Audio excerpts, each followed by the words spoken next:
Welcome to Chillin' 101. We hope this video helps. In this video, I will explain how to buy the Lamborghini Huracan STO in Driving Empire. First, make sure you have enough in-game cash, as this car is quite expensive. You'll need several $1,000,000 to complete the purchase. Next, open the game's main menu and select the dealership option. Once inside, look for the Lamborghini brand to browse their selection of vehicles. After entering the Lamborghini section, carefully scroll through the available cars until you spot the Huracan STO. Take a moment to review its performance stats and confirm the exact price. Some vehicles might have specific player level or reputation requirements, so ensure you meet those before attempting to buy. Once you've found the Huracan STO and are ready to proceed, simply select it.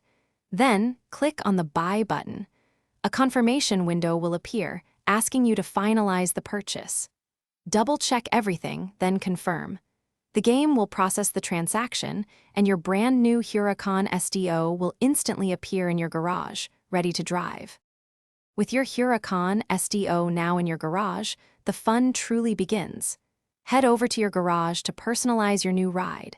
You can change the paint color, select different rims, and even add performance upgrades to enhance its speed and handling. Once customized, take your stunning Lamborghini out onto the roads of Driving Empire and enjoy the thrill. Thanks for watching. Consider subscribing if we helped you.